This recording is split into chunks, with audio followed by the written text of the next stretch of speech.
Tonight on To The Point, a sheriff's deputy fired from his post after he sent photos to a mental health patient while on duty. We've obtained screenshots of the photos and other texts he sent to her. Plus, bomb threats at multiple schools in our area. Law enforcement explains what's next in each district as classes get back in session. And cold, flu, and COVID season is upon us. One expert shares why you may want to get your booster in the same arm you got your first shot. Thanks for being with us. For To The Point, I'm Alex Bell. Sheriff deputies are sworn to protect and serve, but what happens when they get caught sending inappropriate text messages on the job? Our Jeannie Nguyen found out it cost the county $40,000, and she joins us now to explain what happened and what the sheriff's office has to say about it. Alex, the sheriff's office says it was their deputy, Patrick Walker, that got himself involved with a mental health patient while he was working. A long investigation led the sheriff's office to fire him. Now we have the text messages to show you how all of this unraveled. It started as a call for help and led Sacramento County Sheriff's Deputy Patrick Walker to Kaiser, South Sacramento last July.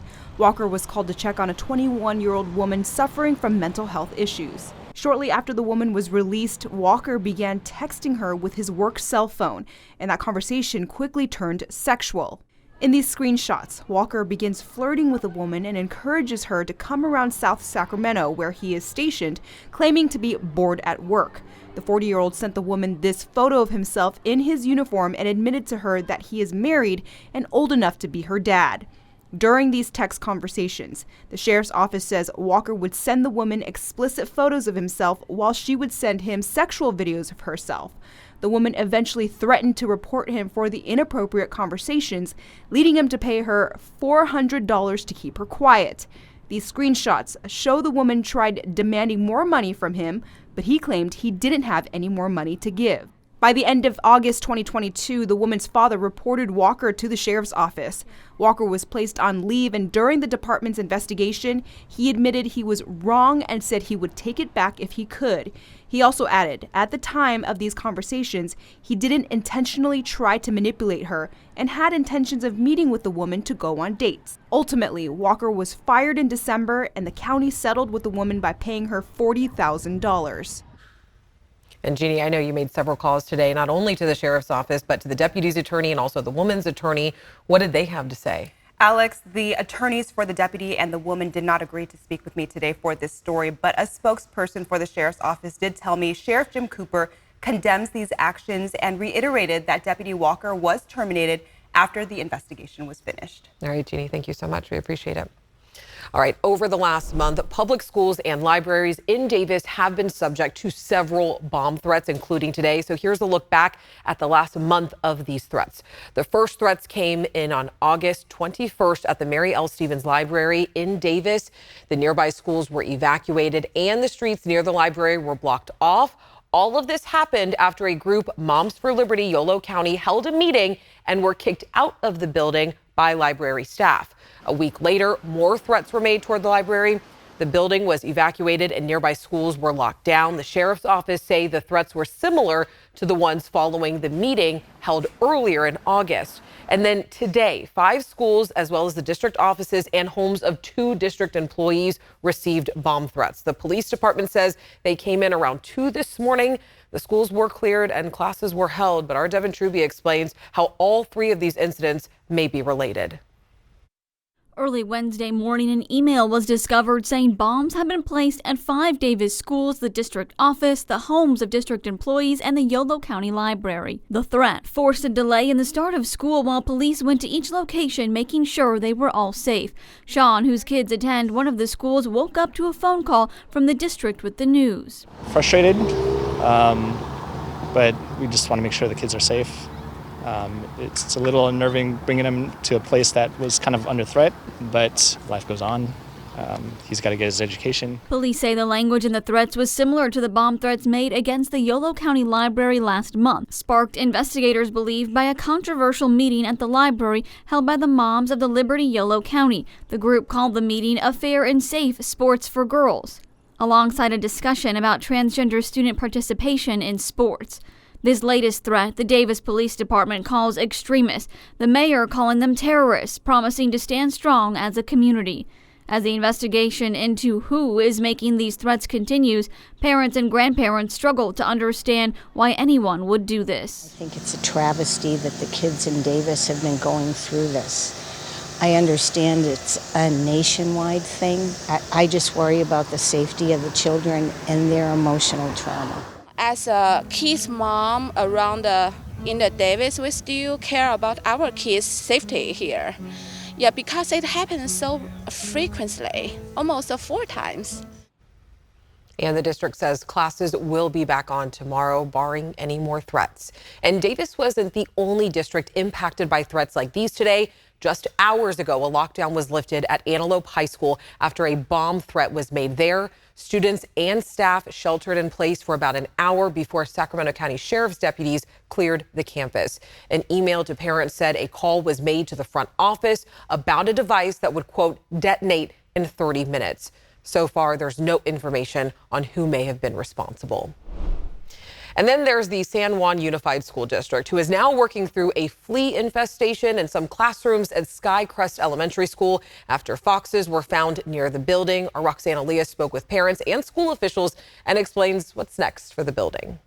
At Skycrest Elementary School in Citrus Heights, staff and parents have reported seeing several foxes wandering around campus over the last couple of weeks. This is a picture of one of the sightings. I had no clue about a fox, but that's very concerning because he likes animals and he likes to pet everything.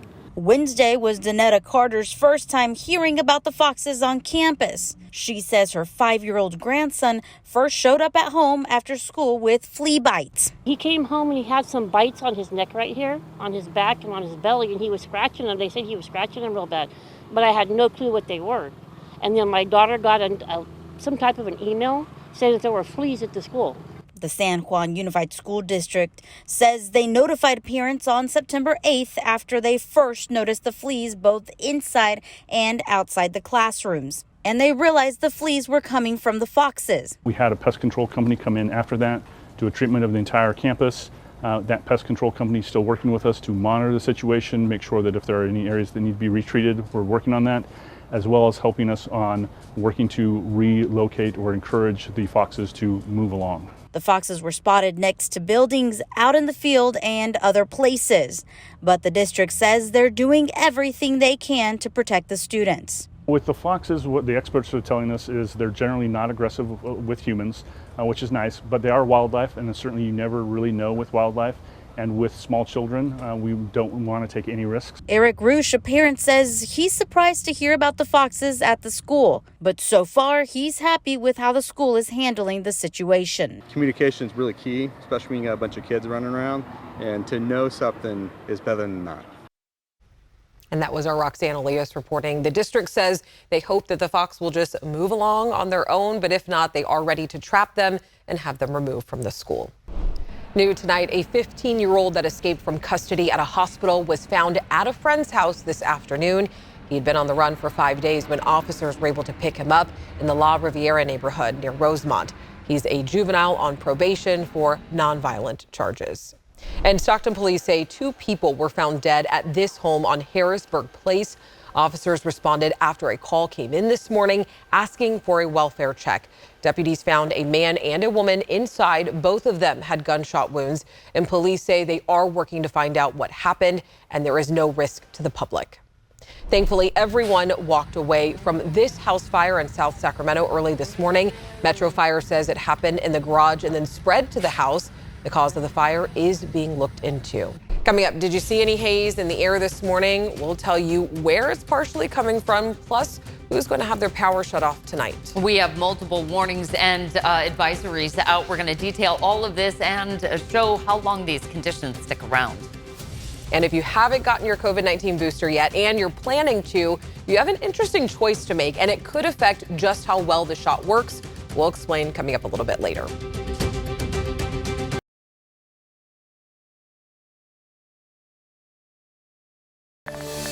All right, starting just minutes ago, about 5,000 PG&E customers had their power shut off because of dry weather and high winds in parts of Northern California. Most of the shutoffs are happening as far north as Shasta County, but they They stretch all the way south to Yolo and Napa counties. PG&E says the power will be back on tomorrow morning. And if you're wondering why, it's because of increased wildfire risk. This was the Tower Bridge from this morning. You can see just how hazy it was outside. That smoke is coming from wildfires up in Northern California and near the Oregon border. And then taking a live look over Sacramento right now. Yikes, it still really hasn't cleared all that much, Monica. You can't really see a difference too much in those pictures before and after. Still dealing with a lot of that haziness out there, and it's going to make for kind of an orangish glow around the moon. Yeah, something to look out for there.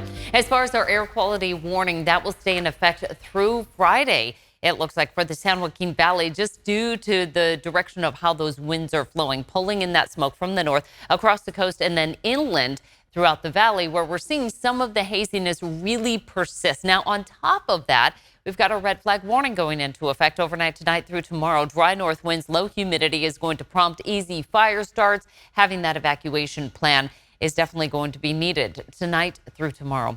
In terms of how those winds are going to progress through tonight, again, we're going to see them most problematic on the west side of the valley, right along I-5. You can see it through the coastal range here, just north of Fairfield, but certainly including parts of Yolo and Solano counties. Those winds will continue through tomorrow morning and even into the afternoon, at least the early afternoon, before they start to wind down. But most notable will be on the west side of the valley. Then as we head towards Thursday evening into Friday, we get a completely different weather pattern developing. Highs for today in the 80s, so at least we don't have the heat that we've been dealing with earlier this month. 70s for the foothills and close to 70 up top for the Sierra.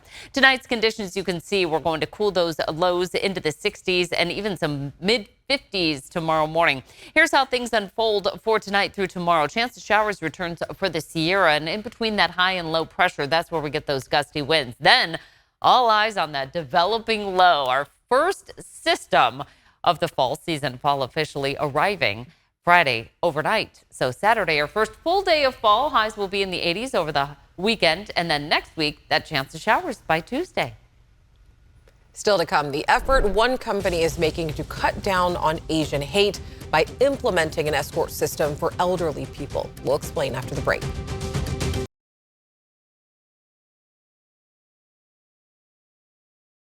Welcome back. Just weeks ago, a man in his 20s was sentenced to 8 years in prison after a string of robberies in South Sacramento. And police say these robberies were targeted attacks against Asian women.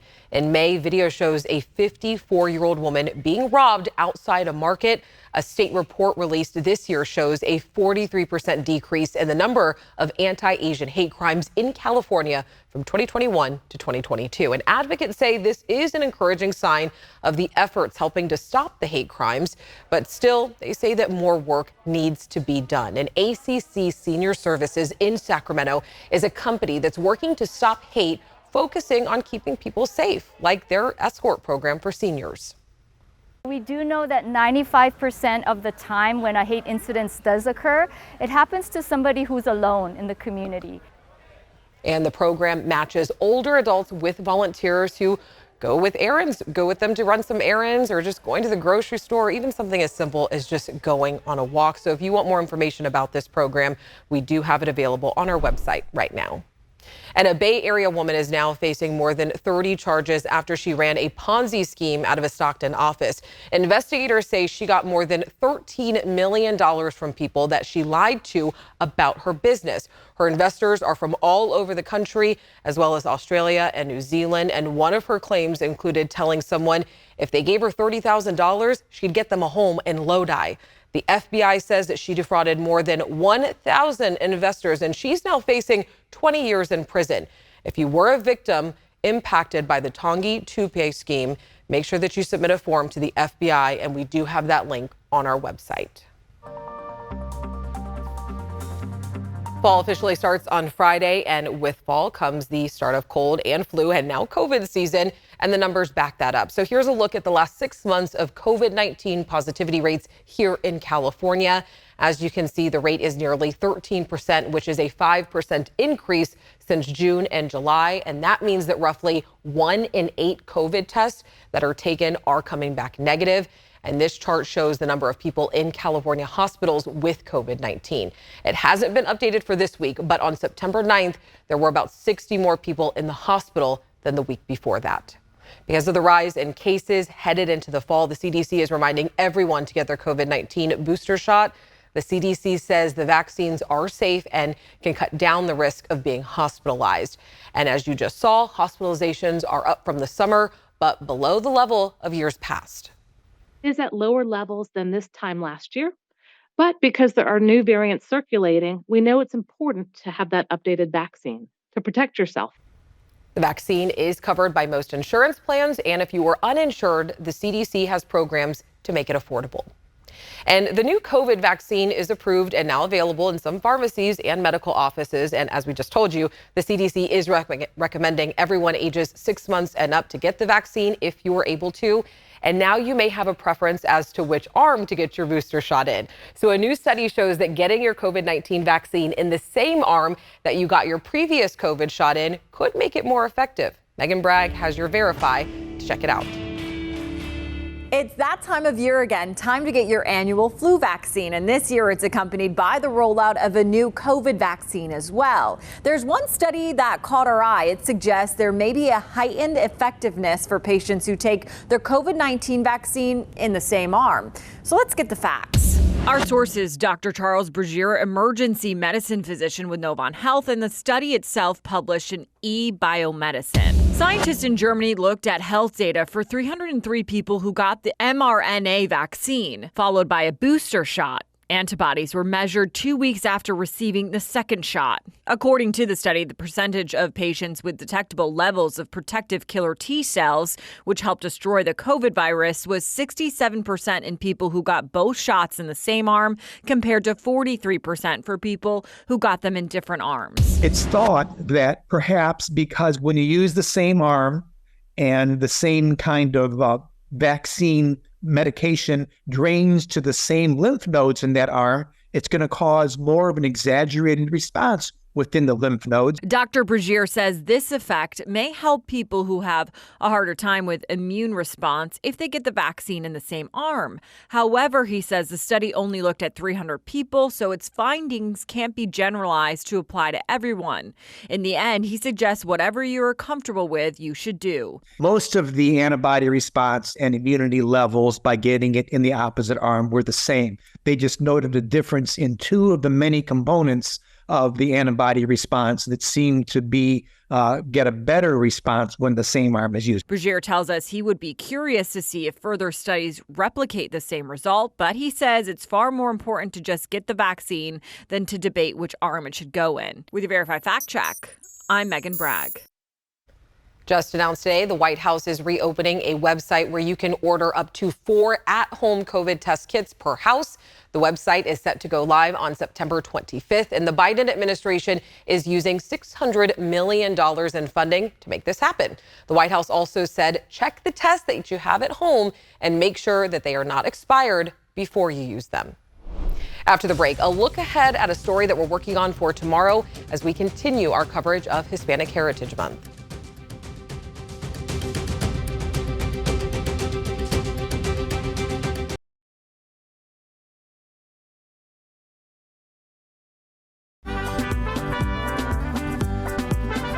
Welcome back. We're continuing to cover stories about Hispanic Heritage Month here at ABC 10. And the Sacramento State newspaper, The Hornet, now has a Hispanic section aimed at keeping the school's Hispanic students informed. The section has been around for about 5 years now, and it covers everything from breaking news to original reporting.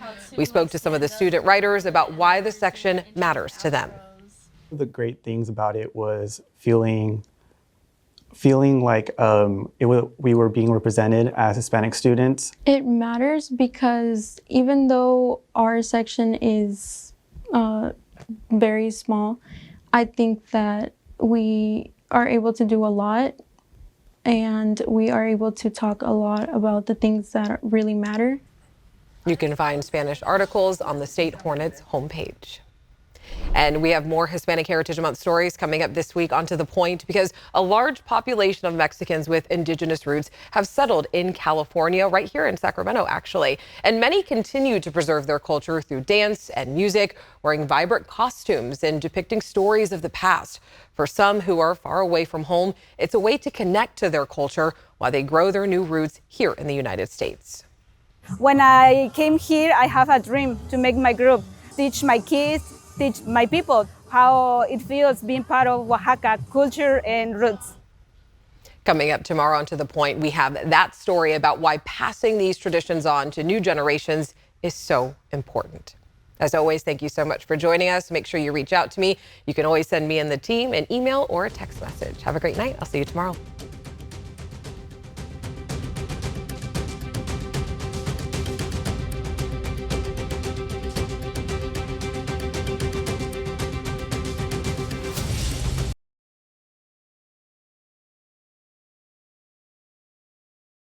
Hey, it's Alex. Just wanted to say thank you so much for watching. I really love hearing from everyone, and I hope that you'll stay in touch. Reach out to me on Facebook at AlexBellTV, or you can email me at tothepoint@abc10.com, or you can even send me a text message at 916-321-3310.